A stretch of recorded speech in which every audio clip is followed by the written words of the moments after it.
বাড়ির বউদের সারাদিন যাই কাজ করি না কেন আমাদের হাঁড়ি কিন্তু ধরতেই হয়, উনুনে কিন্তু রান্না করতেই হয়। এটাই কিন্তু আমাদের বাড়ির বউদের মেন কাজ, যে সারাদিন ভালো মন্দ রান্না করে সংসারের লোকেদের বা শ্বশুরবাড়ির লোকেদের ভালো মন্দ খাওয়ানো, সেবা যত্ন করা, এটাই কিন্তু আমাদের বাড়ির বউদের প্রধান কাজ। আজকে দুপুরে আর বেশি কিছু রান্না করব না, রান্না করব হচ্ছে ডিমের ঝোল, আর হচ্ছে ওইদিকে ডাল বসিয়ে দিয়েছি, আর হচ্ছে লাউটা হচ্ছে একটু নিরামিষ, যাতে রাতে রুটি করব ওর জন্য, যাতে রুটি দিয়ে খাওয়া যায় লাউটা, ওরকমভাবেই করব।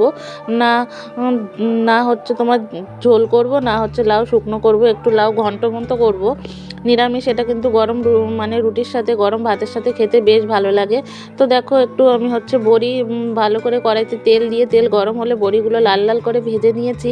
তারপরে ওই তেলেই তোমার হচ্ছে শুকনো লঙ্কা, জিরে দিয়ে একটু টমেটো, পাকা টমেটো দিয়ে দিয়েছি, আর সাথে কাঁচা লঙ্কা। এটা কিন্তু একদম সিম্পলভাবে রান্না হবে, কাঁচা লঙ্কা দিয়ে, চেরা কাঁচা লঙ্কা, এর মধ্যে কোনো মশলা পড়বে না, ওই যা মশলা শুধু আদা জিরে আর হচ্ছে তোমার শুকনো লঙ্কা, ওই তেলের ওপরে যা দিয়েছি ফোড়ন, ওটাই হচ্ছে মশলা, আর কিন্তু আলাদা কোনো মশলা এখানে পড়বে না। তো দেখো একটু ভালো করে ভেজে নিয়ে, লাউটা একটু ভালো করে ভেজে নিয়ে, তারপরে ওর মধ্যে হালকা জল দিয়ে দিয়েছি, জল দিয়ে পরিমাণ মতো চিনি, ঘি, গরম মশলা দিয়ে, এই দেখো একদম রেডি হয়ে গেছে আমার লাউ ঘন্ট।